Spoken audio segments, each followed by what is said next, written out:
네거티브는 우리가 너무 많이 했어요. 이제 정책으로 가고 미래 비전을 가지고 선거를 해야 같이 되는데 투트랙으로 가야죠. 지금 심지어는 우리 이재명 후보하고 윤석열 그 씨하고 이렇게 보면은 우리가 여론이 질 때도 뭐 청년들이 가장 좋아하는 정책은 이재명 1등.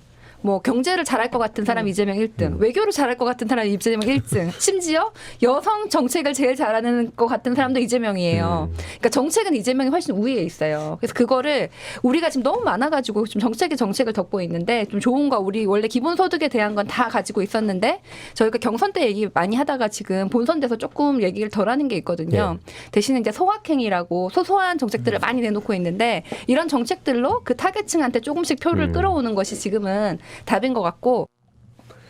네, 여러분 반갑습니다. 대한민국 민주정부 4.0, 민주정부 4기 대통령 이재명 대통령을 만들어주실 우리들의 화력 아주 막강한 필승 최강 대변인들을 소개해 올리겠습니다.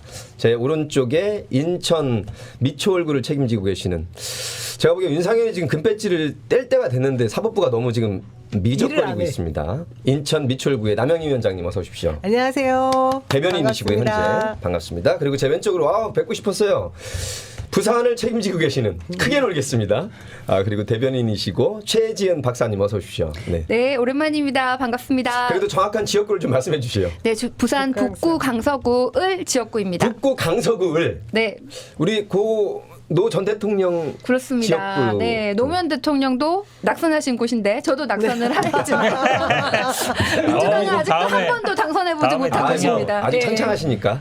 그리고 이쪽으로 한번 가겠습니다. 벌써 현피라고 대단한 화력에. 제가 사실 이 앞에 네. 이렇게 붙였는데요. 제가 사실은 공적인 일을 한 게 용인경제철 주민소송이라고 있어요. 1조 원대 소송. 네. 잘 모르죠? 잘 알겠습니다. 잘 안 보여요. 현근택 대변인 그 정도면 네. 뭐 지역에서 민원을 하면서 대통령 후보가 되신 분이 계시잖아요. 아니, 그건 아니고. 근데 1조 원대 소송인데 사실은 10억밖에 못 이겼어요. 지금 7년 걸렸는데 네. 이제 앞으로 저도 어쨌든 여기에 네. 주로 이제 뭐 이렇게 환영합니다. 네. 네. 반갑습니다. 그리고 네.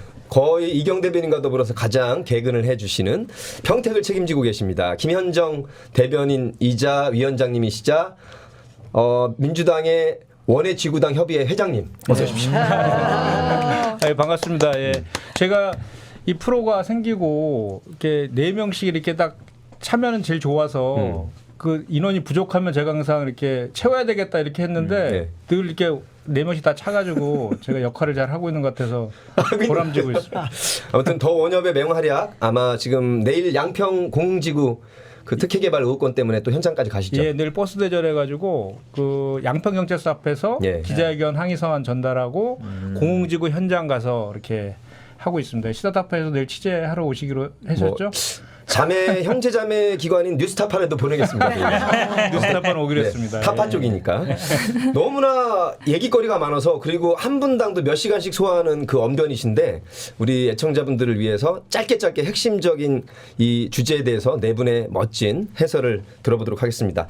자, 여러 가지 이슈가 있는데 늘 강조하지만 소위 명문대학교 나왔다는 사람들의 수준이요. 그때 대입 볼 때까지는 머리가 잠깐 좋았는지 모르겠지만 그 이후에 연구개발 안 하고 책도 안 읽고 머리 안 쓰면 굉장히 바보가 된다는 그런 사례가 굉장히 많았습니다. 엊그제 서울대생들과의 모교에 찾아가서 서울대생들이 윤석열 후보에게 질문한 내용 거의 뭐 신변 잡기 수준의 좋아하는 수준 이걸 물어봤고, 거기에서 나온 수많은 대답 가운데 윤석열 씨가 말한 그 내용들이 지금 프롬프터로 여러분 스크립트로 나와 있습니다. 그걸 보시면 잠깐씩 중간에 저 글을 살짝 넣을 수는 있으나 이것이 너무 심각해지면 박근혜 수준까지 간다. 그래서 저 사람이 도대체 서울법대를 나온 사람이 맞고 검사 출신 맞냐? 어떻게 저렇게 말을 어버버하냐? 지금 그런데 공중파에서는 안 다루기 때문에 SNS에서만 화제가 되고 있습니다. 남 대변인님. 여기 지금 이 자리에도 참 서울대 출신이 두 분 계시죠. 제 좌우로. 그런가? 네네. 예, 근데 어떻게 하다 이렇게 서울대 망신을 대표자가 지금 대선 주자가 하고 있는지 모르겠어요. 대한민국 대통령 중에 서울대 출신이 YS만 하나 있었죠. 김영삼 전 대통령 한 분 계셨는데 그분도 보궐로 들어갔다는 얘기도 있고 여러 가지 말이 있습니다만 저희가 그래도 사법고시를 패스하신 분인데 그때는 머리가 좋았던 건데. 기본적으로 생각하는 상식 수준이라는 게 있잖아요. 근데 지금 보니까 구수도 남다른 이력이긴 하지만 9번 도전. 네. 검찰총장 출신인 분인데 정말 청약 통장을 몰랐다라는 것부터 시작을 해서 지금까지 이건 그냥 일반인이 알고 있는 그 상식 수준보다 낮다는 게 저는 이게 저 지난 시간에 어디서도 얘기했을 거야. 아마 굉장히 우리를 다 좀 참담하게 하는. 설마 하는데 여기까지 왔어요. 네. 진짜 이거 몇 달 동안. 우리 국민 수준도 의심하게 만드는 거잖아요. 시간 강의상 제가 스크립트를 안 올리는데 그거 하려면 또 시간이 가서 한번 물어봐 주세요. 우리 김 대변인님이 저한테 뭐 삼국지나 뭐 그런 거 한번 물어봐 주세요. 제가 약간 특징을 잡아내겠습니다. 삼국지에 나오는 사람 중에 가장 존경하는 사람이 그 누굽니까? 삼국지는 뭐 그러니까 러시아에서 닥터 지방이가 그래가지고 그러니까 제가 뭐 이렇게 하고 그러니까 뭐 이게 반은 어버버 애 그죠. 우리 뭐 정청련이 뭐 계란파냐 달걀파냐 애 그죠. 가끔은 들어갈 수 있지만 이게 박근혜 수준은 거의 뭐 3분의 1이나 2분의 1 가까이 있다는 것은 머리가 정리가 안 됐다는 뜻이거든요. 그리고 할 말도 없다는 뜻이고. 더 심각한 거는 우리 이 커뮤니티나 뭐 SNS를 하시는 분들은 그 내용들을 아는데 일반인 보통 시민들은 이 내용을 잘 몰라요. 이게 문제야, 언론에서 안 대한민국 언론이. 다루니까. 맞아요. 근데 우리가 윤석열 후보를 너무 비하하면 안 돼요. 그분이 닥터 지바고를 얘기한 이유가 있습니다. 네. 그 영화에 출연하는 네. 분의 영화 배우의 이름이 줄리 크리스티. 그래서 특별히 그 얘기를 하고 싶었어요. 그분이 나 줄리라는 이름을 되게 좋아합니다. 우리가 그냥 삼국지에 나오는 인물 한 명, 저 같으면 뭐 제갈량을 얘기하든지 유비를 얘기하든지. 아니면 바꿔서 모르면 모른다고 하는 게 솔직한 내가 거야. 뭐 진짜 안 읽을 수도 있고. 그렇죠. 삼국지가 네. 이만하니까 누가 읽었겠어. 못 읽어봤다 할 수도 그럼 있고. 되는데 그거를 근데 막 갑자기 줄리를 언급하는 걸 본인이 셀프 디스인가? 너무 저는 사실은 심각합니다. 삼국지 보면서 그런 생각 들어요. 그러니까 삼국지 보면은 좋아하던 사람이 계속 바뀌잖아요. 네. 이 사람이 그걸 물어봤을 거예요. 우리는 다 옛날에 뭐 유비가 굉장히 그쵸. 유비 모범생이고 한덕 이랬는데 뭐. 나중에 좀 커서 보니까 결국 조조가 먹었네. 조조가 좋은 사람인가? 결국 이긴 게 중요하다 이러는데 네. 또 나중에 보니까 최종적으로는 사마이가 먹었거든요. 네. 그래서 이제 사마이처럼 꿋꿋하게 버텨야 되는구나 이런 이제 얘기가 보통 나오잖아요. 근데 이 얘기 나왔을 때 삼국지 얘기하면 정치적이다.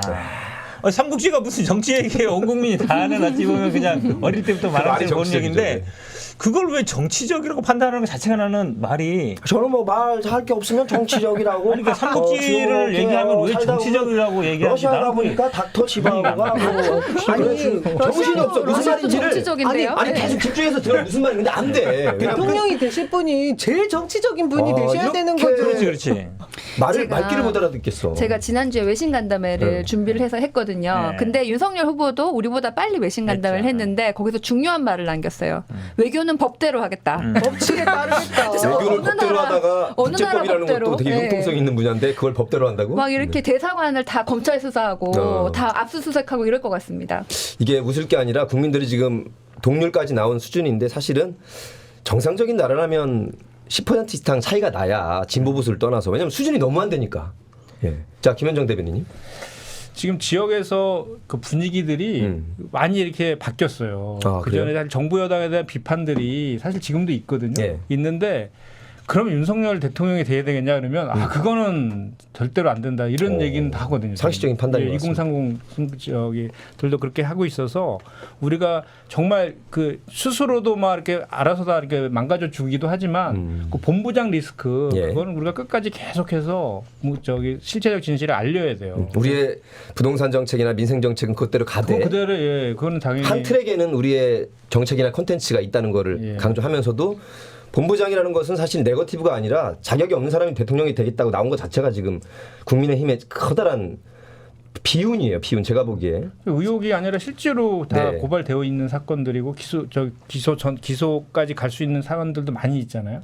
자 그런 의미에서 장무권에 관해서 양평 얘기를 가보겠습니다. 이분이 무슨 여자 이명박처럼 온갖 땅과 돈 되는 곳에는 이렇게 살아온 행보가 지금 드러났는데 그 중에 하나가 양평 그 공지구. 경찰서 앞쪽에 네. 공지구라는 공지구. 그 아파트 개발인데 네.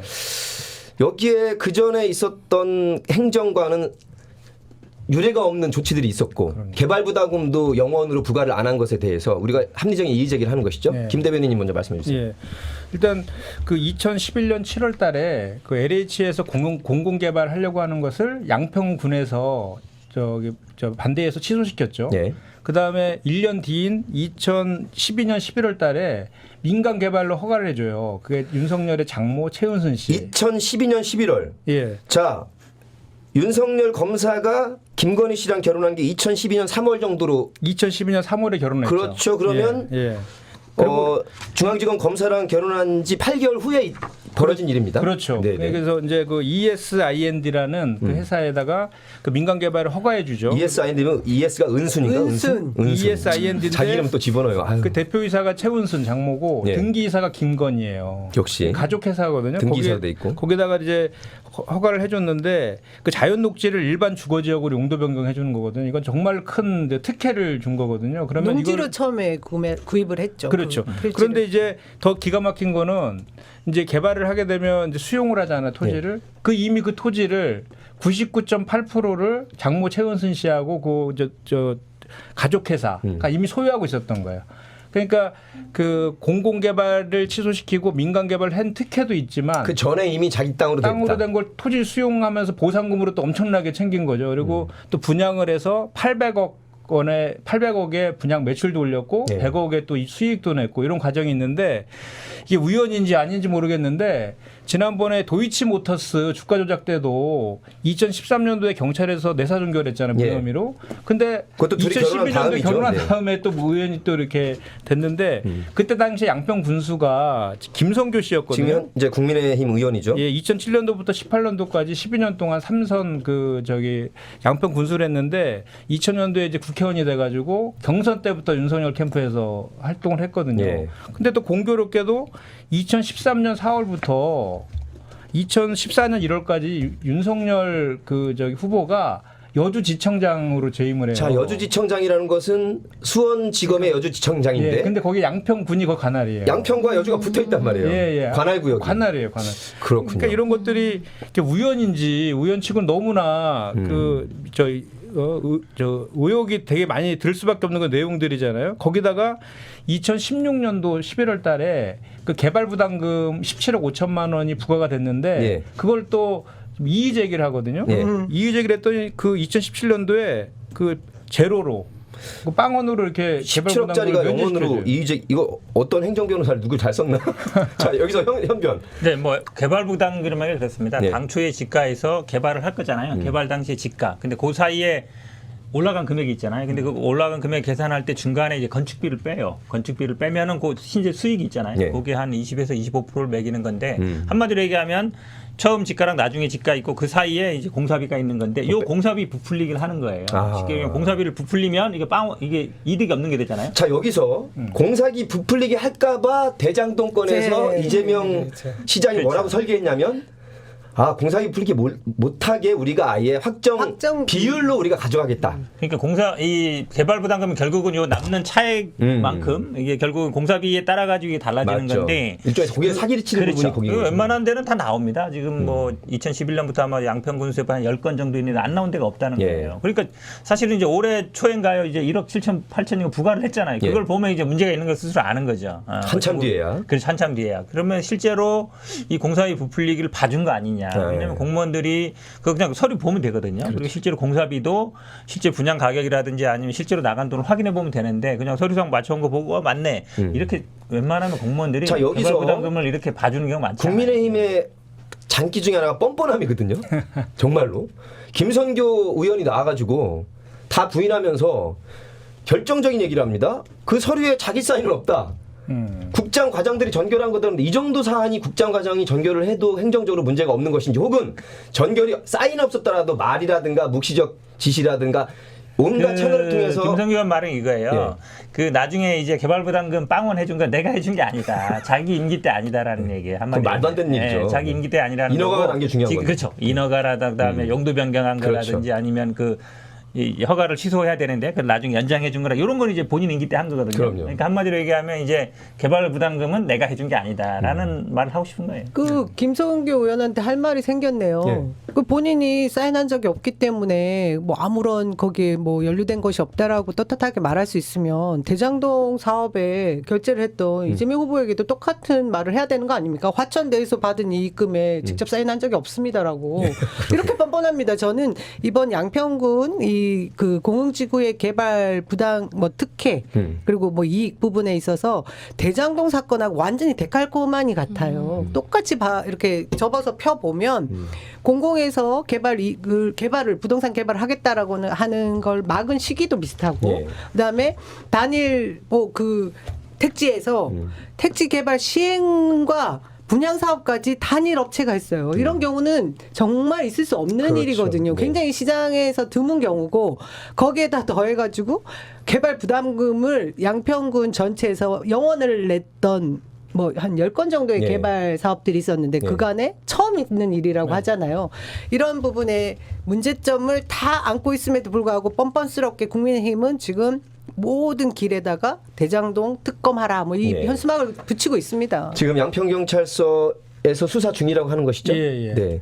너무나 늦은 감이 있지만 사실은 지금의 대한민국 사법부 특히 검사와 판사 수준을 보면 우리 국민이 원하는 대로 진실이 안 드러날 수도 있으나 계속 제기해야 된다고 봅니다. 상식적인 국민들은 지금 말한 대로 너무나 정상적인 이 궤도에서 벗어난 일이 벌어졌기 때문에 거기서 기소를 안 한다고 해서 국민들 중에 상당 부분이 최은순이 깨끗하게 한 거야 이렇게 생각하실 분이 저는 얼마나 될까 싶어요. 최 대변인 어떻습니까? 네, 뭐 완전 동의하고요. 뿐만 아니라 여러 가지에서 지금 이중잣대가 계속 적용되고 있죠. 네. 이번에 뭐 양평, 뭐 우리 뭐 대장동뿐만 아니라 우리 뭐 옛날 얘기를 꺼내면 좀 그렇지만은 무슨 뭐 표창장 가지고 얼마나 난리를 쳤는데 지금 현재 뭐 진행형이죠. 김건희 이분의 그런 그 허위 이력 뭐 이런 것들은 왜 별로 얘기도 안 건이 하고 아니에요. 너무 신문에 많아가지고. 별로 나오지도 않아요. 그리고 거기에 대해서 뭐 조사를 해보자 이런 사람은 왜 없는 겁니까? 그래서 그렇습니다. 너무 이런 이중잣대가 많다. 여기 이 분은 그 김건희 씨 같은 경우에는 지금 등판을 안 하고 있잖아요. 등판을 하는 순간 표가 많이 떨어질 것이다. 지지율에 영향을 미칠 것이다. 이렇게 생각을 하고 지금 또 주가 조작도 걸려 있잖아요. 그래서 밝혀야 될 사안이 너무 많기 때문에 좀 이런 것들을 언론이 좀 공평하게 밝혀줬으면 좋겠습니다. 자, 언론도 밝혀야 되지만 사실은 수사기관이 있는 이유가 언론이 안 다루더라도 정의를 실현하기 위해서 수사할 건 수사해야 되잖아요. 그런 점에서 장모랑 연결된 세 사람은 감옥 가고 장모는 다시 보석으로 나오고 그다음에 김건희 씨 연결된 5명은 구속됐는데 김건희는 소환 조사도 안 하고 그러니까. 이걸 정상적인 국민들이 대한민국의 이 검찰이 정상적이라고 판단하겠습니까? 우리 최 대변인 얘기를 했지만 하물며 우리가 법무부 장관 청문회 때 그렇게 탈탈 떨었던 나라 아닙니까? 몇 달을, 근데 네. 지금 대통령 후보에 대한 검증인데 맞습니다. 실제로 중요하죠. 범법 행위가 있는 사실들에 대해서 이렇게 다 그냥 이렇게 뭐 물에 물 탔는데 술에 술 탔는데 이렇게 조용히 넘어간다는 게 말이 안 되잖아요. 조만간 저희는 계속 희망을 하고 또 예. 뭐 항의도 하고 있는 중이긴 한데요. 많은 분들이 화가 나시는 부분이 민주당이 너무 물러 터졌다. 현 정부가 너무 그 권력의 그 주어진 권한을 제대로 행사하지 못한다라고 이제 굉장히 실망하시고 있고 회초리를 들고 계신데 저는 지금 그 피의 사실 공표라는 부분에 있어서 이전에 법무부 장관 박범계 장관 이전 부분에 우리 추미애 장관이 너무 싸우고 있을 때 이 법조 출입 기자 그리고 검찰 윤석열 검찰에 있던 조직들이 바깥으로 막 흘렸던 부분에 피해를 본 부분이 굉장히 큰데 지금은 그게 언로가 닫혔더라고요 보니까 네. 그래서 한편 조용한 것도 있지만 저는 지금 검찰에서 수사를 제대로 해줄 것이다 그 믿음 하나는 아직 남아 있고요. 근데 공수처의 입장도 지금 되게 모호한 건 사실인 것 같습니다. 지금 공수처에 있는 인사 여모 또 검사 예. 그리고 지금 아까 말한 주가 조작에 관련된 여러 가지 내부의 윤석열 사단이라고 하는 한모 검사 뭐 이런 분들이 중간중간에 오래된 그 뿌리들이 아직 남아 있어서 수사가 뭐 제대로 진척되지 않고 한다는 부분에 의심의 눈은 확실히 있긴 하지만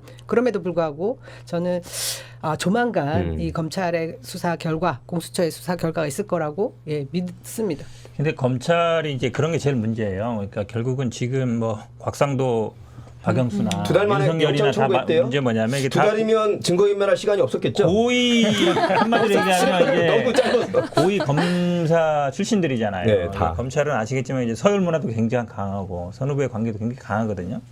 그러니까 검찰이 사실은 이 검사 선배들을 수사를 하는 거거든요. 네. 그러니까 뭐 아시겠지만 공개 소환도 안 하고 비공개로 하고 또 어찌 보면 돈을 제일 먼저 쫓아가야 되는데 엉뚱한 거 수사하다 이자 하고 있잖아요. 이게 돈 60억 클럽 얘기나 50억 클럽 나온 지 벌써 몇 달 지났잖아요. 60으로 이자 붙여주는 50억.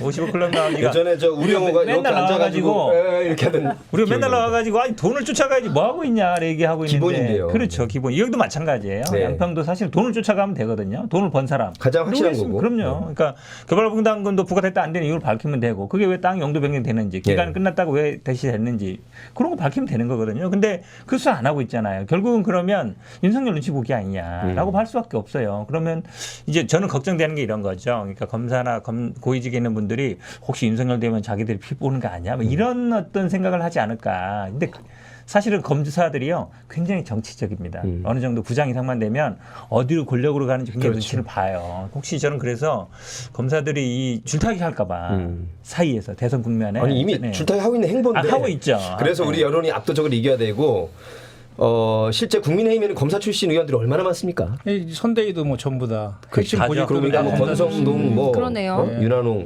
너무 많아가지고 김경진 그다음에 저 뭐냐 김도읍. 수원에도 저기 있고 많죠. 자연스럽게 저기 넘어가나요? 그래. 선대위로 국힘 선대위로. 저쪽 선대위 비선 좋죠. 실세 좀 예. 얘기를 해봅시다. 아니 장재원이 이 선으로 물러난다더니 윤석열 후보 눈에는 장재원이 이쁘게 보이나 봐요. 지금 뭐 회의에도 참석을 하고 굉장히 센 발언도 하고 말이죠. 윤석열 후보가 혼자서 결정할 수 있는 능력이 없어가지고 저는 뭐 이렇게 민주주의로 뒤에 다른 누가 사람의 이렇게 얘기를 필요한 것 같아요. 고맙습니다. 아직까지 그렇게 결정할 능력은 안 그래서 되고. 옆에 둔다. 아니 우리 당은 저는 사실 뭐 현근택 변호사님도 그렇지만 저도 그렇지만 우리 선대위를 좀 비판을 했었어요. 너무 막 크고 뭐 빨리 안 되고 막 이런 얘기를 했었는데 그래도 우리 당 선대위는 다 키워드가 있었어요. 처음에는 원팀, 용광로, 맞아. 그다음에 이제 김이남. 그러다가 이제는 좀 이제 2030 뭐 전진 배치 전 국민의 선대위. 그리고 포용 뭐 이런 게 있잖아요. 뭐 그래서 뭐 18살의 그 소녀를 우리 광주에서는 뭐 공동 선대위원장 시키고 오늘 영입도 하고 이렇게 다 키워드가 있잖아요. 예. 근데 이쪽 선대위는 홍준표 전 대표도 얘기를 했지만은 전 후보도 얘기를 했지만 잡탕밥 그게 키워드예요. 도대체 이분들이 상징하는 것이 뭐며 또 이분들의 인선은 도대체 누가 했으면 왜 했으면 이걸 알 수가 없고 정말 이 2030이 떠나가는데 거기 청년 대변인 거기에 대해서 뭐 불만을 얘기를 했는데 자 여기까지 오히려 왜냐면 네. 잘하고 있습니다. 여기서 큰일 나요 지금. 네. 더 말했으면 네. 좋잖아요. 경륜 있는 김병준이니 김한길 같은 이렇게 경륜 있으신 분도 들어오고 올드보이 신구의 조화를 이루려는 그 깊은 뜻을 우리 기쁜 뜻이군요. 최 네. 대변인이 깊게 이해하셔야 됩니다. 근데 그게 김한길. 예. 네. 전 진짜 이해가 안 되는 게 제가 지금도 막 기억나거든요. 그 윤석열 검찰총장 임명될 때 저 장재원이가 공격했던 게 난 권선동 예, 장난 정도라 아니었죠. 둘이서 근데 어떻게 이렇게 문고리 권력이 돼 있는지 나는 권력이 그게 그만큼- 결국은 그쪽 당의 어찌 보면 습성이에요. 그러니까 쉽게 얘기하면 권력을 그러니까 당 대표나 대선 후보가 되면 글로 다 줄을 서는 거예요. 그래야 산다는 거를 한 지난 20년 동안 아는 거죠. 친이 친박 권력과 불상- 일속이 제일 중요한 거예요. 그렇죠. 그러니까 과거에 뭐 했는지 하나도 안 하나도 중요해. 안 중요해. 왜냐하면 권선동 장재원 얼마나 깠어요. 하루 아침에 바뀌어 하루 아침에. 근데 그걸 그냥 받아주는 윤석열이가 더 저는 뭐 이상하다는 마음이 넓은 사람이기 때문에 뭐 오면 다 봤습니다. 네. 아니죠. 왜냐면 너무 좋죠. 자기 앞으로 딱 줄 서니까 그렇지. 그렇게 막 자기 까대던 장재원이 와가지고 다 해주지. 네. 그다음에 뭐 굳은 일 다 해주잖아요. 지금 이준석 대표 공격하는 것도 보면 장재원이 공격하고 자 있거든요. 권성동 사무총장을 시켜서 이준석 대표를 찾아가라고 했더니 사무실에도 없고 집에도 없고 휴대폰은 꺼져 있고 그리고 의미심장하게 그렇다면 여기까지인가라는 말을 이준석 대표가 SNS에 남겼어요. 자 여기까지라는 것은 무슨 의미인지가 오늘 굉장히 큰 주제입니다. 여기까지가 끝인가고.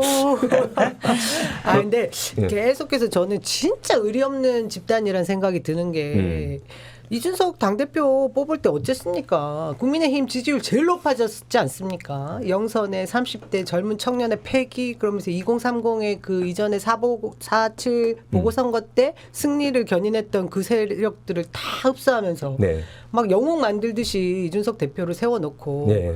지금 불과 몇 대통령 달 만에. 후보로 갑자기 이제 3, 4개월 된 정치 미수가 윤석열 후보를 영입한 다음에 진짜 제가 볼 때는 옷만 갈아입은 하나회 법사들 뭐 법비들이라고 할 수 있는 그분들이 다 줄서기 해가지고 지금 주도권 다툼만 하고 있으면서 이준석이 귀찮아지고 걸거치고 찌개다시 같이 된 거예요. 너무 표현이 그랬나? 뭐 치킨다시. 찍기다시. 진짜. 저런 편이에요. 맞아요. 아니 그러니까 이제 반찬? 그냥 악세사리도 아니고 그냥 귀찮은 존재가 됐다고 생각하는 게 우리가 이게 지금 눈에 이준석 보이죠? 대표를 응원해야 될 판이 왔어요. 왜 그러냐면 예. 나도 보니까 김기현 원내대표가 뭐라 그랬냐면 어제 뭐 초선들하고 술 마시고 마셔서 버린 것 같다. 그러니까요. 헤매고 설령. 있다. 그러니까 한마디로 얘기하면 술 취해서 저런 거니까 제정신 아니다라는 얘기거든요.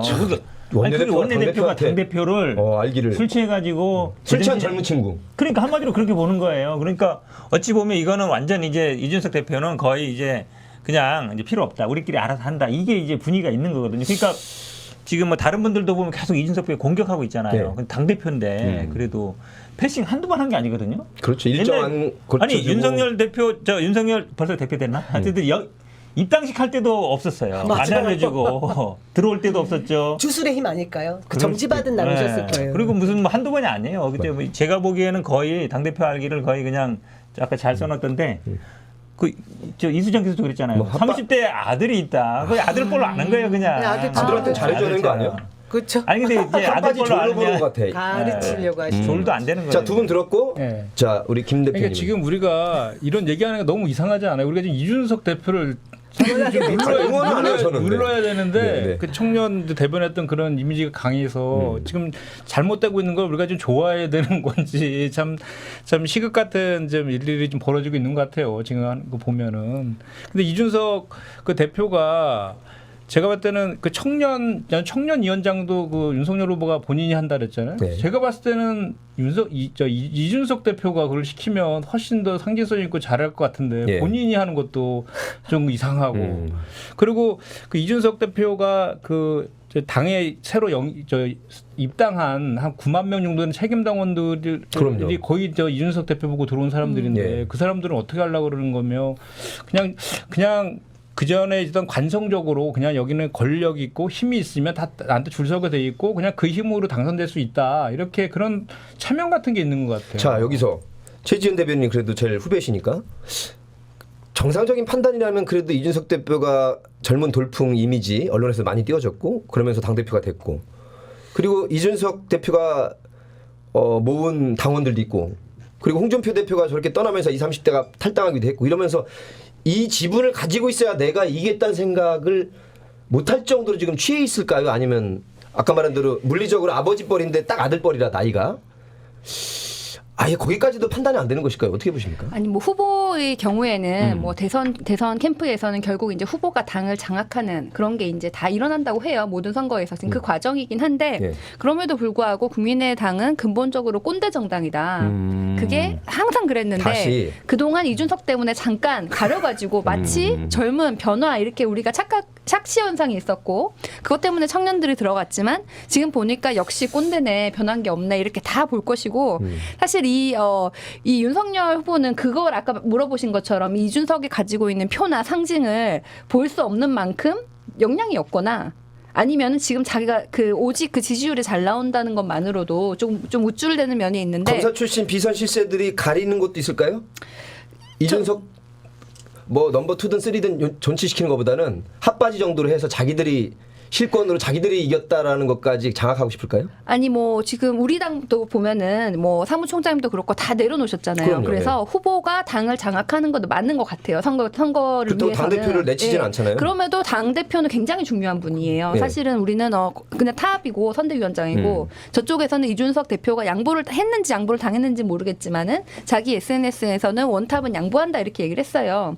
그래서 그나마 가지고 있었던 게 홍보하고 미디어 소통이에요. 예. 근데 이거는 뭐 확인된 건 아니지만 그냥 이제 우리한테 이렇게 여의도에 지금 도는 소문은 그거조차도 내놓으라 그랬다. 아하. 그 전날. 그래서 뭐 그거를 뭐 김건희 그분이 미디어 이런 걸 관리를 하니까 그쪽 관심 넘겨라. 많으니까. 뭐, 네. 뭐 그쪽에 담당이니까 이런 설이 돌고 확인이 안 됐지만 만약에 이렇다면은 정말 비선 실세가 있는 거냐? 왜 캠프 안에서 이런 거 미디어 홍보를 안 하고 뭐 서초동 캠프가 별도로 있는 거냐? 예. 이런 얘기가 나오는 거고. 자, 여기서 양장실 님께서 남의 당 걱정 그만하고 뼈를 때리는 그리고 우리가 걱정한 건 아니고 분석을 또 해드려야 네. 여러분이 또 한편 약간의 희망과 기운이 나실까봐 분석도 분석이지만요. 사실 어찌 보면 이제 이의제하는 거죠. 진짜 우리가 잘해야 된다는 핵심 말씀이 이의제하는 있습니다. 거라서 왜냐하면 사실은 이준석으로 대표되는 2030 표가 있어요. 예. 홍준표 후보가 또 대표되는 게 있고. 근데 그거 지금 모든 전쟁이 사실 2030이 다 가 있거든요. 근데 그걸 어찌 보면 이 사람들은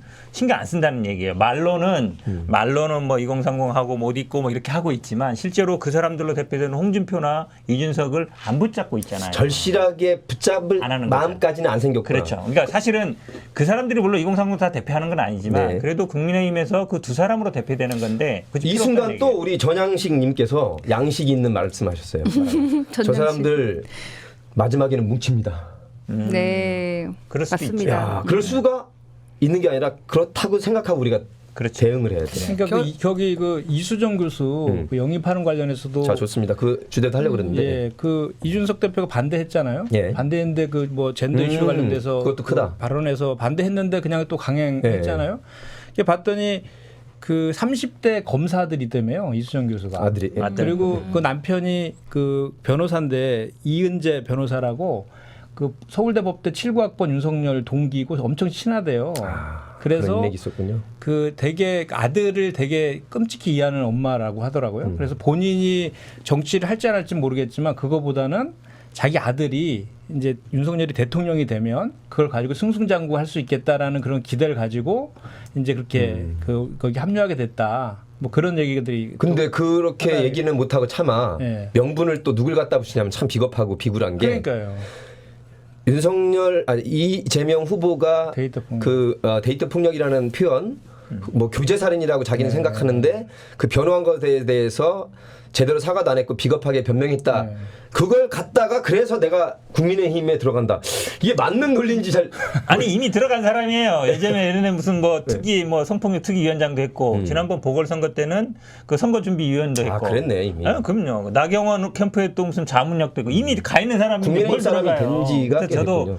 한 번 이 얘기 썼는데 아니 그냥 본인이 윤석열 후보가 좋으면 국민의힘이 좋으면 나 이 사람 지지합니다. 그렇게 해야지. 이 사람이 예를 들어 잘할 것 같습니다. 하면 되는 거예요. 네. 이미 가 있는 사람이 또 굳이 또 내가 거기 가는 이유가 이재명 후보가 뭐 옛날에 변호사 할 때 어쩌고 저쩌고 얘기를 뭐하러 해요? 그러니까 지금 아니 그 사람 지지 안 한다고 그럼 가만히 있든가 집에. 기여를- 굳이 거기 가면서 왜 다른 핑계를 대냔 말이에요. 본인이 이제 범죄 심리학을 전공한 했다는- 전문가라는 점에서 영입자로 발표되는 상황에 뭔가 기여를 해야겠다라는 게 그 사람의 뭐 이제 심리겠죠. 근데 오늘 그 야당 대표 이준석 대표를 얘기하면서 또 가르치려고 했어요. 레디컬리즘과 페미니즘은 그러니까 다르다. 뭐. 페미니즘에 대해서 제대로 잘 모르는 것 같아. 자기가 얘기했던 그 이제 과격한 그런 레디컬 페미니즘을 자기가 두둔한 적이 없다. 뭐 이런 얘기를 하면서 만나서 얘기를 하면 자기가 그거 가로 열고 가로 닫기가 그거야. 내가 타이르고 가르치면 이준석 대표도 마음이 바뀔 거니까 만나서 얘기하자 이거거든요. 아들 뻘이니까. 아들 뻘 근데 30대 공당의 아들 대표입니다. 그리고 그 선출해서 세운 대표를 지금 굴러 들어온 돌이 박힌 돌을 빼는 격이나 마찬가지고요. 그러게요. 굉장히 무시하는 것이고 2030 세대들이 가장 싫어하는 꼰대의 전형이 뭐냐면 내가 해봐서 알아. 내가 다 알아. 이건데 그 모습을 딱 보여줬거든요. 해봐서 한다는 지금 감옥에 여러분 제가 뭐 해봐서 합니다. 비슷하다. 뭐 지금 해봐서 하는데 비슷하다. 마음 다른 사람은 성공할 수 없다. 뭐 그런 명백한 확신을 갖고 있습니다. 엄청 비슷하다. 이거 이제 저는 국민의힘에서 우리 그러니까 뭐 언론에서 보수 언론에서 많이 쓰지 않아서 제대로 그 정확한 내용들을 깊이 있게 모르실 연령대는 제가 볼 때는 이제 6, 70대 이상의 어르신들일 것이고 2030 세대들은 분명히 이걸로 확인을 합니다. 네. 자기 판단이 있을 것이고요. 그리고 지금 민주당에서는 오늘 보신 것처럼 영입자 보셨잖아요. 우리 인재 영입 1호 동현 교수. 동현 교수죠. 네, 뭐 군 안보에 대해서도 박식하고 그리고 그의 이력이 굉장히 화려했던 게 우주 항공 분야에 또 관련자고 뭐 해서 그리고 30대 후반 이제 40을 이제 가려고 하는 만 워킹맘이고 30세. 해서 다양한 분야에 대변할 수 있는 그런 메시지를 전달할 수 있는 인물을 우리가 영입을 했잖아요. 예. 이런 점이 완전히 지금 비교가 되는 상황이죠. 그러면 인재영입 2로 민주당의 조동현 교수와 이수정 교수가 가운데 있는 중도층 국민들이 보기에 어디가 더 잘했거나 호감이 갈 거라고 보시는지요? 지금 남 대변인 말씀하셨고 우리 김 대변인님 뭐 당연히 저 조동현 쪽이- 중간에 입장에서 보더라도 예, 그렇죠. 그 딱 봐도 지금 사실 국민의힘당은 좀 그 노년층이 지지하는 정당이라는 이미지가 60대 이상이 강하고. 압도적 지지죠. 예. 네. 근데 지금 이렇게 하는 걸 하나 그 1년에 벌어지는 거를 쭉 종합해 보면 딱 꼰대 정당이에요. 그 저 청년과의 간담회한 거 보세요 한번. 1시간 늦게 간담이 가가지고. 서늘했어요. 네. 아니 30분 하는데 제가 이렇게 직접 1시간 들어봤거든요. 늦어서, 예. 들어보고 댓글도 봤는데 이거는 정말 무슨 자기가 무슨 자기를 홍보하려고 무슨 나간 뭐 맞아요. 무슨 뭐죠? 이게 그 중국 음식 뭐죠 그거?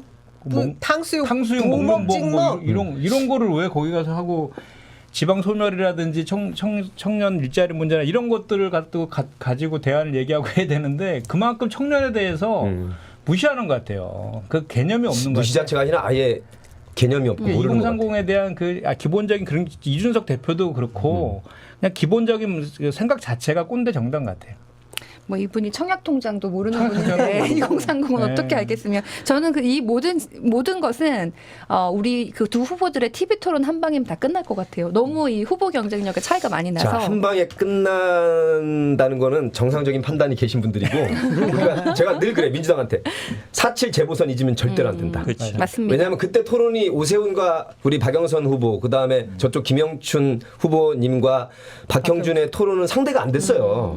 정확하게 봐도. 근데 다른 표심으로 민심이 이렇게 이반이 되고 심판하겠다는 생각이 들면 투표장에 안 나가거나 너 싫으니까 저기 싫어도 저길 찍겠다 여기까지 가버리거든요. 그렇죠. 우리가 지금 절대 이거 놓치. 윤석열 후보가요 계속 사실은 우리 후보가 내일 모레 이제 저 방송기자 클럽 토론회도 있는 토론회라기보다는 대담 같은 건데 원래는 다 1대1 토론이에요. 나오라고 하고 있고 여기저기 방송에 나오라고 하고 있거든요. 네. 계속 안 나오고 있죠. 근데 이게 어제까지 버틸 수 있겠느냐. 침대 축구가. 지금 사실은 방송도 안 나가지만 가끔 이제 뭐가 나가서 간담회 하면 실수되니까 제가 보기에 그쪽에서도 이런 거 줄이려고 할 거예요. 본인이 얘기 안 하고 뭐 다른 사람이 얘기하거나 할 텐데 그럴수록 제가 보기에 기자들이나 이런 사람이 더 물어봐야 돼. 후보한테 직접. 그러니까요. 그 말로 물어봐야 되는 거고 사실은 이 토론에 버티기가 어찌 보면 저는 이거 굉장히 알릴 필요가 있다고 봐요. 예. 예를 들어서 방송이라든지 토론에 안 나오는 거를 앞으로 계속 알려야 되거든요. 그러면 본인이 어쩔 수 없이 이제 나오는 상황을 만들어야 되기 때문에 그 구도를 저는 잘 만들어갈 필요가 있다고 봐요. 또 다른 버티기가 있어요. TV 토론 안 나오는 것도 버티기고 김건희도 지금 등판 안 하잖아요. 그거 완전 버티기지, 등판을 너무. 하면은 하는 순간 등판에 뭐 얼마나 문제 있나 약간? 아, 제가 그 약간 이거는 뭐 그냥 그 지라시 수준인데요. 네. 들은 첩보 제보에 의하면 이분이 이전에 그 윤석열 후보가 검찰총장 임명될 당시에 우리들이 다 아는 사진이 청와대에서 임명장 받을 때 그 모습이잖아요. 사진이죠. 머리 이렇게 하고. 그런데 그 사진에 나오는 자기 얼굴이 마음에 안 들어서 다시 등판 전에 지금 싹 다 리모델링을 하고. 하셨다는 설이 있습니다. 그래서 이제 마음에 들 우아할 정도가 돼서 곧 등판한다는 얘기도 있긴 있어요. 있어요. 근데 너무 차이 나면 근데 다들 튜닝한 티가 너무 많이 나는 거 아니에요? 다들 아니 그렇더라도 그 얼굴이 낫다? 그렇더라도 그렇게 생각하고 준비를 하고 있다는 얘기도 어딘가에서 들리더라고요. 저도 들었어요. 상당히 네. 일리 있는 그 그러든 어쨌든 저는 국민들이 가짜 인생 이름도 다시 뭐 학력도 김명신에서 경력도 김건희로. 뭐 이런 거에 대한 그 본질적인 차이를 실제로 등판하면 다 알게 될 거라고 생각을 하고요. 네. 우리 김혜경 씨라고 우리가 통일하기로 했는데 여사님이라- 여사님이 저는 여사 호칭이 좋거든요. 김혜경 여사가 며칠 전이었죠. JTBC에서 이제 단독 인터뷰를 했어요. 예. 근데 그 현장에 저도 이제 수행 대변인으로 갔었는데 그 우리 왜 정철 카피가 그 얘기했잖아요. 삼실 플러스 실물. 네. 거울은 더 실제로 보는 것보다 더 사실이네, 멀리 사실. 보입니다. 네. 그런 얘기를 했을 정도로 실물로 뵙는 그의 그 참 모습이 어떤지 여러분들도 그 아마 이제 인터뷰한 내용 좀 보셨으면 좋겠어요. 네. 너무 그러니까 진솔하면서도 따뜻한 느낌이 전달되고 그리고 밝고 긍정적인 에너지를 다들 아실 수 있을 거예요. 저는 2018년 경기도지사 지방선거 할 때 이제 서승만 선배랑 같이 유세차도 올라가고 이제 김혜경 여사님 자주 뵀는데 이제 우리가 보기에 되게 호감이 가고 예쁘시고 야무지시고 김혜경 아니 김건희 한 몇만 배 이쁘세요. 몇 억배인데 이렇게 말씀도 필요한 말만 한 2, 3분 짧게 하세요. 거기서 길게 한다고 해서 사람들이 좋게 보지 않는데 되게 센스가 있다는 생각을 제가 그래서 이분 우리 이재명 감각적이시죠. 지사님도 당시에 뭐 수많은 마타도가 있었지만 압승을 했잖아요. 사실은 경기도민이 전혀 표심이 흔들리지 않았습니다. 그래서 이번에도 아마 정상적인 국민들께서 그것도 실력 있고. 그렇죠. 네. 그렇게 저는 이제 되는 김건희 등판할 때 이러고 나왔잖아요. 배우자 포럼 얘기 나왔잖아요. 배우자 거죠. 포럼 모르니까 만들어. 배우자 이거 아니에요? 아니 이게 한마디 얘기하면 현역 의원이나 뭐 배우자. 원외 위원장 이런 분들 배우자를 이렇게 모르는 모여가지고 것들은 배우자 거기서 좀, 예. 하자는 건데 아니 이게 어느 시대 우리 없잖아요. 그럼 있어요? 그러니까 제가 보기에는 참 이해하기 어렵다. 그냥 혼자 나오기 애매하니까 이제 다른 분들 이렇게 집단으로 하려고 그러는데 뭉쳐서, 예. 그러면 이제 다른 분들로 하면 되는데 하필이면 무슨 배우자 포럼을 만들어가지고 무슨 포럼을 만들어도 하필이면 배우자 아, 포럼. 그거라니까 모르니까 모르니까 배우자. 배우자. 자, 잠깐 중요한 포인트가 또 하나 빠져서 김성태라는 전 의원이 있죠. 네. 이번에 죄가가 참 많은데 이번에 김성태도 중요 직책을 줬다가 네. 그 당원 단계도 어긋난다면서요. 2심에서 유죄를 받은 네. 사람이 만약에 그 직책을 맡으면 저는 요 김성태 직능본부장 처음에 직능본부장. 이제 계속 고집을 했었잖아요. 대법원의 판결을 보고 판단하겠다 이렇게 하면서 네. 윤석열 후보가 좀 두둔하는 듯한 했는데 그 이면에 숨은 행간의 뜻이 있는 것 같아요. 뭐냐 김성태 전 의원이 한국노총 그 위원장이었죠. 사무총장 출신이에요. 사무총장까지? KT 계열사 노조위원장 하다가 상급 단체인 이제 한국노총에 갔다가 그 당시에 민주통합당인가요? 우리 민주당 그 몫으로 서울시 비례대표 의원 국회의원을 서울시 의원을 해요. 하고 다시 한국노총을 복귀해서 사무총장. 민주당 서울시 비례의원 한 적이 있어요? 예. 김성태가? 예, 서울시 의원. 오 마이 갓. 그거 하고 네. 다시 이제 진짜. 그 한국노총으로 가서 사무총장 하다가 강서구에 공천받아서 그렇죠. 국회의원 된 거거든요. 저쪽에. 네. 그래서 이게 무슨 말이냐면 그 김성태 전 의원이 한국노총에서는 영향력이 있는 거예요. 그리고 한국노총이 그 선거 때마다 어느 당과 정책 협약을 할지를 결정을 해요. 사실 MB 때는 한국노총이 이명박 지지했었잖아요. 그렇죠. 그래서 그 지금은 우리 민주당이랑 되어 있지만 대선 때는 어떻게 할 것인지 아직 안 정해졌거든요. 이용득 전 최고도 있었고. 예. 그런데 지금 이제 그런 과정들이 있어요. 그래서 후보가 한국노총도 직접 방문도 하시고 한국노총에서 이제 대선 관련된 토론회 할 때도 우리 이수진 의원이나 김주영 의원들이 참석해서 같이 하기도 하는데 이재명 후보께서 한국노총 출신 국민의힘 의원들도 많아요. 그래서 한국노총의 지지를 지금 그 얻어가려는 그 표 전략이었군요. 그게 있어요. 그 분명히 있는 거고. 그래서 제가 그 얘기를 했었죠. 그리고 2012년도에 그 김성태 전 의원이 환노위 간사였어요. 아 맞아. 제가 그때 이제 KT 이석채 회장 증인 신청한 걸 빼주는 대가로 딸을 뭐 이렇게 취업시켰다는 얘기가 있잖아요. 그 증인 신청을 제가 했습니다. 제가. 아 진짜요? 네. 우리 김 위원장이 역할 하셨군요. 뭐 때문에 하신 거예요 그때? 그 이제 이제 내가 금융노조 위원장할 때 네. 이제 우리 이제 뭐 특정 회사를 얘기하지는 않겠고 모 회사를 인수했어요. KT가 이석채 장 시절에. 근데 이제 금융기관을 이제 카드사를 인수를 했는데 그 카드사에 대한 노동 탄압이 엄청 심했어요. KT 이석채 회장이. 그래서 죽음의 기업이라 그랬거든요. 예. 그 KT가 6만 5천 명이었어요. 한국통신 시절에. 근데 민영화 시켰잖아요. 예. 김영삼 정부에서. 그래서 지금 2만 명으로 줄었어요. 예. 4만 5천 명을 구조조정한 거예요. 10년 동안 과정에서. 그래서 막 그때 죽음의 기업 막 이래서 유명하잖아요. 그래서 그 이제 구조조정 하는데 안 나가면 50대 저 여성분을 전봇대 태워가지고 전봇대 그 공사시키고 아이고. 이런 거로 유명하잖아요. 직무명령을 그렇게. 예, 거기에 그거를 주도했던 사람이 KT 이석채 회장이었어요. 그래서 노동계에서는 그래서 그 사람을 이제 증인 신청했는데 그 과정에서 제가 그때 이제 공공연한 얘기였어요. 뭐 안 된다 거기 무조건 간사가 동의해주면 안 되고 그렇죠. 우리 쪽 간사가 홍영표 의원이었거든요. 예. 근데 김성태 의원이 무조건 반대한다는 거예요. 무조건. 그리고 또 재밌는 거는 김성태 의원이 이렇게 이제 회사의 대표들을 급감에서 빼주고 본인이 전화를 해요. 대표한테 내가 빼줬다는 걸 생생내는 거예요. 야. 근데 그걸 직접 뭐 진짜 CEO한테 이해충돌, 예. 그 CEO 깜짝 놀라갖고 미국에 출장 가 있는데 전화가 왔다는 거예요. 그 얘기를 했다는 얘기도 제가 생생히 기억이 나거든요. 근데 제가 이제 그 이면에 그 김성태 그 전 의원을 그럼에도 불구하고 계속 고소하려고 했던 거는 그 아까 말씀드렸지만 또 돌아가서 이제 윤석열 검찰총장 시절에 1심에서 무죄 판결 받았잖아요. 채용 비리 관련해서 김성태가. 근데 2심에서 유죄 판결을 바뀐 거잖아요. 지금 대법원 가 있는 거고. 그 2심을 유죄를 판결을 이끈 게 윤석열 맞습니다. 검찰총장 시절이잖아요. 그런데 기억이 안 난다. 기억이 나지 않는다고 지금 와서 이렇게 얘기하니까 얼마나 이게 말도 안 되는 기억이 안 날 맞아요. 것. 그 머리 상태면 안 날 수도 있는데 그리고 제가 이제 그 당시는 알았을 것 같아요. 예, 그리고 또 여기서 또 이어지는 게 이 채용 비리잖아요. 예. 이 청년들과 정말 민감한 이슈. 공정과 정의에서 가장 이 채용 비리는 가장 악질적인 건데 예. 권성동 의원도 마찬가지죠 사실. 지금 그 얘기 하려고. 제가 저도 예, 예. 그 얘기도 하려고 그랬어요. 예. 자 그러면 여기까지 듣고 우리 그러니까 대변인.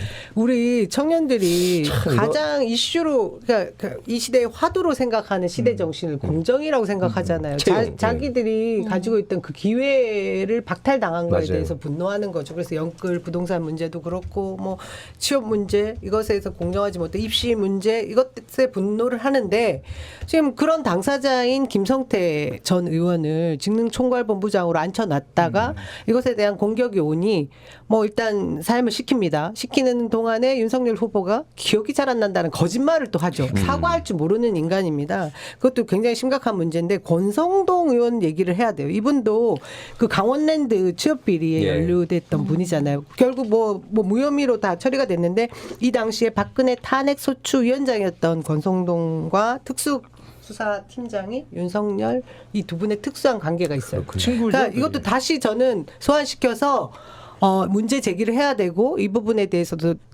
그 전에 특수관계 때문에 봐준 것이 있지 않느냐, 검찰의 힘이었지 않느냐 이 부분을 따져 물어야 될 판이다 그런 생각을 하죠. 그래서 우리가 이걸 잘 정리를 해가지고 예. 절대로 그 국민의힘 그 윤석열 후보부터 해서 그 국민의힘 정당이라는 게 절대 청년이나 이런 쪽을 대변할 수 있는 그런 정당이 당이 아니고 아니라는 당과 후보가 아니다라는 거를 지금 다 확인되고 있잖아요. 비리 정당이고. 그걸 계속해서 저희가 확인을 시켜주고 국민들한테 네. 알려야 돼요. 서승만 TV 선배님이 그렇게 비리들끼리 몸치기도 힘든데 봐주게 한 거죠 계속 검찰 그러니까요. 제 식구 봐주게 하고. 김성태 의원이 아시겠지만 그 KT 자회사 노조위원장 출신이에요. 네, 제가 네, 거기서 쭉 가가지고 한국농촌 간 거거든요. 네, 한마디로 얘기하면 본인이 다인이 된다가 딸도 또 본인 자회사에 처음에 비정규직으로 놓고 그 다음에 다시 정규직 만든 거거든요. 어찌 보면 자기가 있던 회사에 국회의원 되고 나서 자기 딸을 넣은 거예요. 오늘 완전히 그 완전 이건 노조 노동운동을 했다는 사람이 그 자회사가 이제 노동운동. 옛날에 공중전화 지금도 이제 공중전화 관리한 회사. 네, 그렇죠. 자 여기서 한 분이 빠졌는데 3김 중에 올드보이 3김 중에 김병준 그다음에 김한길은 각각 위원장을 맡았는데 전체 총괄 선대위원장으로 공석을 비워놨다가는 이 김종인 옹이 주접떤다는 표현까지 하면서 거의 우리가 그때 조건을 달아서 예측을 했는데 뭐 조건이 맞아야 올 것이라고 했고 안 올 가능성이 높다고 맞아요. 했는데 거의 다 맞았습니다.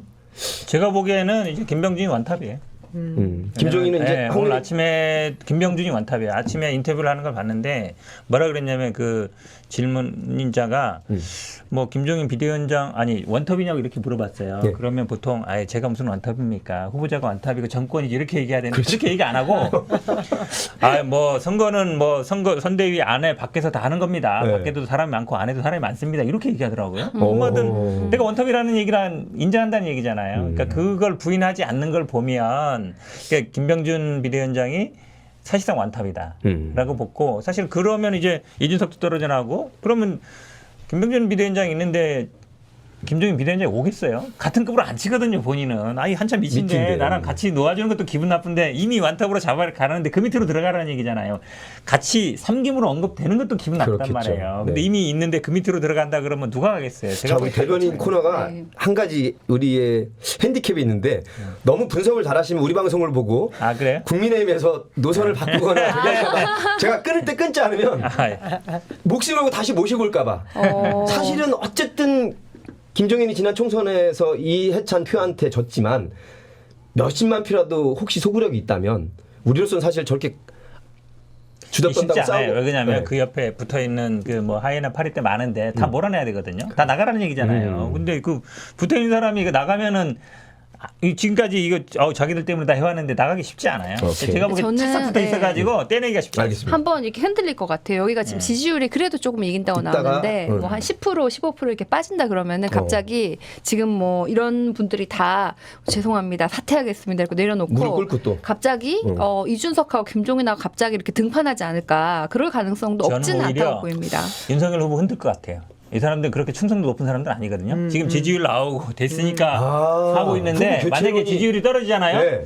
그럼 안에서 아마 뭐 후보를 바꾸자 하든지 아니면 흔들 거예요. 원래 윤석열 후보에 대한 개인적인 어떤 충성심이 절대 없습니다. 당원 이 사람들은. 당규에 본인뿐만 아니라 배우자 조항도 있을까? 기소를 당하면 뭐 대통령 후보에서 물러난다. 저는 그쪽은 아예 보지 않아요. 배우자는 없겠죠. 설마. 배우자. 아니, 결국엔 근데- 윤석열이 기소가 돼야 겨우 아니 후보 지지율이 떨어지면 아마 내부에서 네. 파가 갈리고 한쪽은 그냥 가자, 한쪽은 흔들자, 바꾸자라는 근데 파가 이 분명히 생깁니다. 검찰 조사 결과가 심지어 배우자의 주가 조작도 그래도 영향을 미치겠죠. 지지율에도 그렇죠. 영향을 지지율에. 미치고 또 이 배우자 같은 경우에는 사실은 경제 공동체잖아요. 그리고 많은 부분이 윤석열 때문에 뭐 윤석열이 검찰에서 중요한 보직을 차지한 다음에 김건희의 월급이 한 뭐 월급과 상여금이 10배쯤 올랐다. 아니면 뭐 장모가 양평땅에 이익을 봤다. 이런 식으로 윤석열 후보가 피해가지는 못할 겁니다. 뭐 다 연결이 되어 있고 뭐 심지어는 뭐 오세훈이 등판한다. 아까 뭐 그런 얘기도 뭐 하시던데 뭐 상황은 뭐 모르겠지만 저는 뭐 저와의 입장은 많이 다르지만 예. 이준석 대표를 좀 응원하는 마음이 있었어요. 젊은 사람이고 그렇죠. 또 원외에 저도 이제 원외인데 거기는 뭐 저 2년 해도 막 원외 힘든데 그분 한 10년 했잖아요. 그리고 뭐 약간 변화 이런 느낌이 있어서 우리 당과 뭐 생각하는 거 뭐 여성 문제라든지 이런 것은 제가 뭐 통일 문제 이런 거에 대해서 완전 반대의 생각을 가짐에도 불구하고 좀 우리 정치가 변했으면 좋겠다. 그래서 이준석을 응원하는 마음이 있었는데 이번에 그냥 이준석을 우리가 영입하면 안 되나? 그런 생각까지. 어떤 분이 그런 저기 시나리오 있더라고요. 썰더래요. 그거는 아니 저는 우리, 사실은 네, 홍준표. 이준석하고 방송도 많이 해서 친해요. 예, 형 동생이 하는 사이예요. 그래서 보통은 이제 카톡하면 연락 오거든요. 오늘 카톡 안 하더라고. 참적, 전화도 보면 전화도 안 보고. 네. 그러니까 사실은 굉장히 이제 삐져 있는 것 같긴 한데 근데 당대표 저는 사퇴 안 할 것 같아요. 그건 안 왜냐하면 되죠. 원외이기 때문에 당대표 사퇴하는 그렇지. 순간 할 일이 없어요. 근데 그러니까 우리 당에, 선대위 여기서 역할은 모르지만 당대표는 그만두진 않을 것 같아요. 우리 그 노정열 사회자가 질문을 했던 것이 그거잖아요. 김종인 그 상황께서 돌아올 수 있을까 아닐까에 대한 예측을 우리가 해보자 이 네. 얘기였고요. 그 국민의힘 당원 당규를 제가 찾아보니까 살인, 강도, 강간 등에 대한 강력 범죄로 기소가 되거나 뇌물, 불법 정치 자금 공여 및 수수, 직권남용 등 부정부패 범죄 본인의 해당될 수 경우죠. 있거든요. 본인의 경우죠. 그렇죠. 근데 이렇게 해서 기소가 될 경우에 징계받은 자는 당원권이 정지가 됩니다. 일단 당원이 아니면 후보일 수 후보가 될 수가 없죠. 없죠. 그런데 이제 마지막에 그 재심을 할 수 있는 게 생겨요. 근데 지금 상황을 우리가 팝콘 각으로 이제 보고 있는 관전자의 한 명으로 볼 때 이렇게 당 대표를 무시하다가 그야말로 그 윤석열 후보가 지지율이 쭉 빠진다. 그러면 권선동이든 뭐 김성태든 뭐 이분들이 다시 이준석 대표든 누구든 될 만한 사람들한테 붙지 않겠어요? 그때 되면 이 기소권을 가지고 흔들 수 있다라는데 한 표. 진짜 저는 그러고 그때 되면 상황을 다시 모셔올 수도 있고 뭐 이런 상황들이 벌어질 수 있을 거라는 조심스러운 예측을 근데 하고요. 지지율이 관건이란 말이에요. 지지율이 절대적이진 않지만 우리가 또 무시해서는 안 되는 추세는 봐야 되니까. 지금 60대 이상 선배님들 그 연배는 토론을 보고 바뀌거나 그럴 리 본인 절대 살인자가 없죠. 아닌 이상은 그럴 리 없죠. 그럴 리가 없기 때문에 흔들릴 정도로 빠진다는 건 10%포인트 이상이 나야 흔들린다는 건데 그렇죠. 뭐 한 뭐 5%까지 갔다는 것으로 흔들 명분도 약할 뿐더러 제가 보기에 참 이게 우리의 지금 딜레마인데 대선이 특별히 더 그런 선거인 것 같아요. 그렇죠. 이게 진영끼리 뭐냐면 뭉쳐야 되니까. 아니 그 내가 잘해서보다 음. 저쪽 상대 실수에 의해서 이것이 감점 요인이 크게 작용하는 것이 제가 볼 때 대선인데 예. 뭐 지금 99일 남았잖아요. 이게 출렁일 만한 시간은 굉장히 많이 남아 있고 그렇다고 해서 그것만 바라본다는 게 아니라 그런 상황이 국민의힘에서 생길 수 있다라는 가정이 드는 게 지금 공수처나 검찰에서 빼박인 사건들을 많죠. 몇 가지나 다 가지고 있으니 기소가 될 수 있고 그러면 국민들도 우리가 지금 언론에서 다뤄주지 않으니까 윤석열의 민낯을 모를 수 있는 상황들이 기소되고 사건 처리되고 하면 또 달라질 수 있지 않나 그런 생각이 좀 들죠. 그래서 후보 교체까지도 예언하시는 분들이 계세요. 그래서 조만간 뭐 오세훈이 사표 딱 내고 뭐 서울시장 사표 내고 등판한다 이런 얘기까지 나오는 게 그런 거더라고요. 저는 근데 우리가 그런 그러니까 얘기를 자주 하는 게 좋아요. 네. 당내 이런 거 내부에 자주 해주세요. 그렇죠. 왜냐하면 네네. 당내 실제로 지금 뭐 김종인이라든지 아니면 같이 김종인이 들어올 때 같이 들어올려고 했던 뭐 금태섭이나 뭐 진중권이나 진중권영의 그렇죠. 권경의 권경의 뭐 이준석 이런 사람들 어찌 보면 지금 약간 갈라지는 추세거든요. 그럼요, 예. 이 사람들이 우리가 따로 만약에 오세훈을 해볼까라 생각할 수 있어요. 왜냐면 윤석열 갖고 안 된다는 지금 생각이 들면. 진중권 석사하고 장재원 씨도 세게 붙었더라고요. 예. 세게 지금 붙었죠. 법적인 고발해. 고발에까지 갔는데 네, 하고. 그렇게 보면 네. 외곽에 있는 그쪽 이제 저 보수 스피커들이나 이런 사람들하고 윤석열하고 이렇게 갈라지고 있는 거거든요. 갈라지고 있는 거라서 우리가 선거 전략에서는 사실은 적이 분열되는 게 제일 좋거든요. 그렇죠. 그래서 저는 계속 그 부분을 좀 파고 들어야 된다. 이준석 영입. 적을 영입. 영입하면 안 돼. 괜찮아요. 너무 영입하지 말과 행동이 마요. 다른 사람 영입하면 안 된대. 아 그래요? 이기기 위해서라도 아니면은 영입하면. 이준석한테 그냥 당을 하나 아니 만들어서 정말 그냥 예. 그거 저 공천권 준다 그러면 되죠. 이준석이 제3지대로 당을 만들어 좋겠다 여기까지. 이런 생각이 듭니다. 너무 나가지 말고. 시간 때문에 좀 진행을 하는 점 양해해 주시길 바라겠습니다. 저도 많이 드리고 싶은데 네 분이 나오시면 원래 한 분당 몇 시간씩 하시는데 우리 얘기를 좀 해야 될 것 같아서 이제 네. 끝에 주제는 아까 광주의 그 청소년 위원장도 말씀해 주셨고 남진희 저거 네. 한 글자 틀려 이름이. 아 남진이야? 남영희 18세 대변인께서 여고생 고3. 그다음에 우리 조동현 인재영이 현재 직함은 공동 상임 선대위원장이에요. 그렇죠. 네. 그다음에 부동산에 관한 정책들도 계속 내고 있는데 국민들에게 딱 핵심 있게 어필이 되지는 않는 것 같아.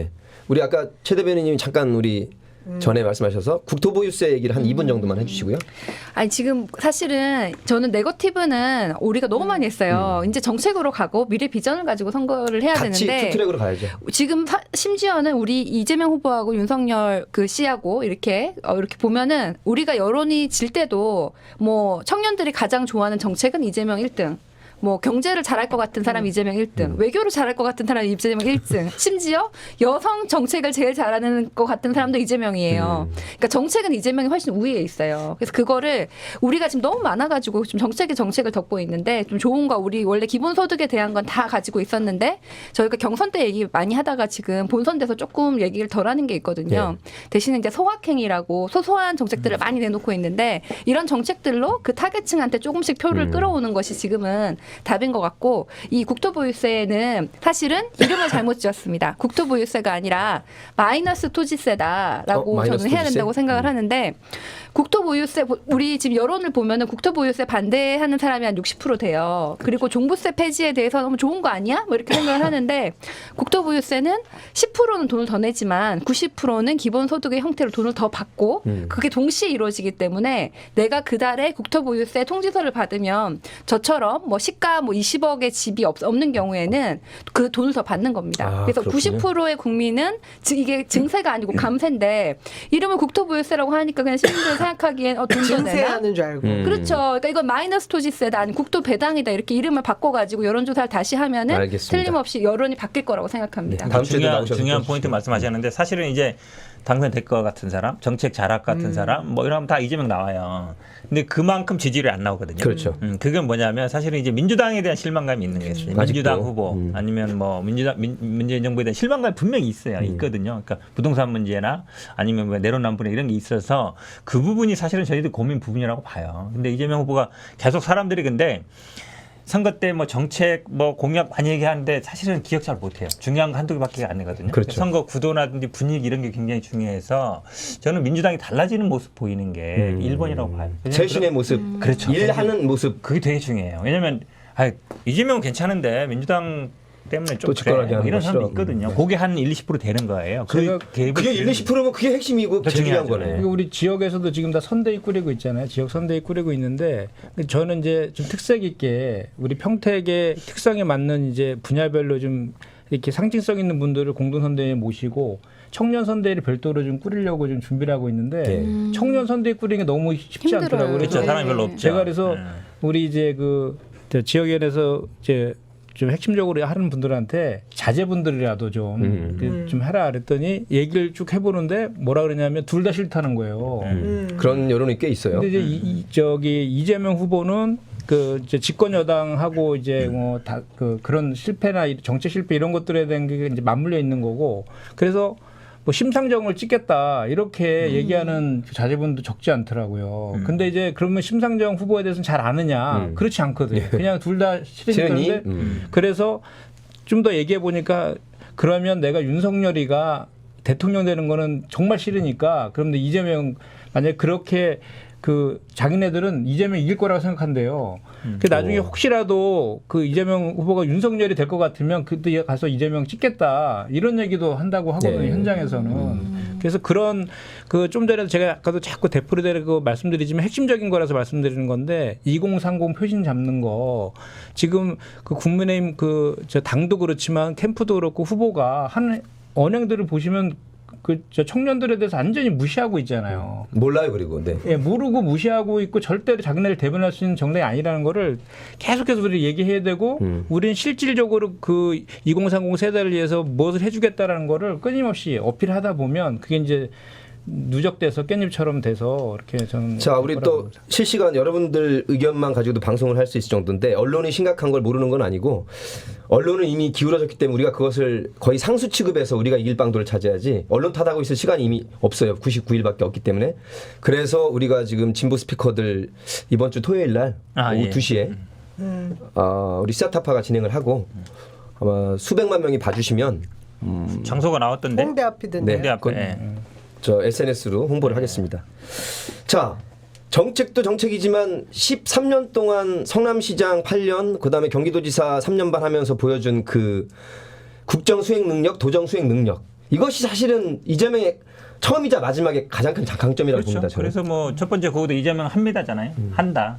약속한 건 지킨다. 그게 가장 중요한 거죠. 실천에 왔다. 그렇죠. 네. 오늘 제목을 제가 7무로 뽑았는데 무식이나 무지는 같은 거고요. 그다음에 무례하고요. 무도하고 무법천지고 그리고 무속. 자, 프롬프터가 없거나 자기가 못한 무언 수행을 합니다. 무언. 그 무언이고 마지막에 없을 무자는 아니지만 무당이라고도 하고 무속이라고도 하고 두 글자는 그렇고 뭐 세 글자까지 합치면 수십 개 그 무대뽀 후보인데 무대뽀 좋네. 예. 근데 우리에게는 4.7 재보선에 트라우마가 있기 때문에 끝까지 조심해야 되고 내년 20대 대선에 여러분이 하루에 20개씩 지난번에 약속했죠. 댓글 달아주시는 거. 그리고 신문기사 나오면 우리가 더 압도적으로 이재명 후보 그 능력을 응원하고 본부장 PD 비판 한 줄씩만 쓰셔야지 그 신문의 그 여론처럼 되거든요. 그렇게 해주시기 바라겠습니다. 남영희 위원장도 한 2분 정도 쓰시죠. 뭐 2분까지는 필요 2분 쓰세요. 없고 아까 우리 김현정 회장님이 홍보를 좀 덜 하신 부분이 있습니다. 저희 더불어민주당 원외 지역위원장들이 내일 양평군 오케이. 공흥지구에 저희가 개발지구 어떻게 생겼는지 그리고 그 경찰서 앞에 가서 항의 방문을 할 겁니다. 거기서 기자회견도 할 거고요. 여기 계신 분들 우리 노정열 사회자님 빼고는 다 같이 갈 건데요. 여러분들이 우리 지금 뭐 내가 언론이다, 우리도 언론이다 하고 해서 이런 것들 응원해 주시면서 같이 동참해 주시는 거 되게 크고요. 네. 그리고 지역 선대위 말씀도 하셨는데 저도 지역에서 핵심 당원 연수도 하고 많이 하는데 선대위를 꾸릴 때 청년의 모습을 보기 정말 힘들어요. 그러니까 어떤 지역에 계시든 여러분들 좀 자발적으로 이제 오프라인에 나가셔야 될 때가 온 것 같습니다. 그렇게 참여해 주시면 고맙겠습니다. 저희도 열심히 하겠습니다. 요즘 핵심 당원 참 교육 네. 각 지역마다 다 그러니까 하더라고요. 민주당 열심히 뛰고 있는 게 보여요 요새. 좀 저는 바뀌었습니다. 남영희 위원장님 칭찬해 주고 싶은 게요. 플랜카드 막 먼저 막 걸으셨어요. 근데 다른 분들도 막 걸고 당에서도 좀 거시더라고. 지난번에 좋아요. 저기 어디냐 공수처 가가지고 수사 빨리 해라라고 갔을 때 다 끌고 가시고 전투력이 제가 보기에 우리 남영희 위원장님이 잡혀가 이러다가 다 죽어. 그 윤석열 대통령 되면 40도 넣어드리고 영치금도 보내드리겠습니다. 저는 무료 댓글 어떻게 다녔는데 무료 농담이시죠? 변론해드리겠습니다 그러면. 댓글은요. 좋아요. 안 가게 해드려야죠. 안 가게. 그렇죠. 아, 그 칸에 갈 일 들어가서 없어요. 네. 한 줄 핵심적인 거 쓰시면 될 것 같습니다. 자, 여론이 지금 팽팽하게 지금 맞서는 데까지는 왔습니다. 우리가 어떻게 하느냐에 따라서 이길 수도 있고요. 방심에 당하는 위험한 상황인데 내년 3월 9일까지 99일밖에 남지 않았습니다. 우리 99% 국민들의 압도적인 현명한 선택을 바라면서 할 말은 많지만 그래 우리가 한 시간에 딱 끝내는 게 저의 강점이라서 현근택 대변인님, 남영희 대변인님, 최지은 대변인님, 김현정 대변인님 필승할 때까지 저희가 함께하겠습니다. 여러분 오늘 6,300명까지 함께해 주셔서 너무 감사드리고요. 지금 50만 9천 명인데 내일 중으로 51만 명 만들어 주길 바라겠습니다. 이재명 대통령을 만들어냅시다. 고맙습니다. 다음 주에 뵙겠습니다. 고맙습니다. 수고하셨습니다.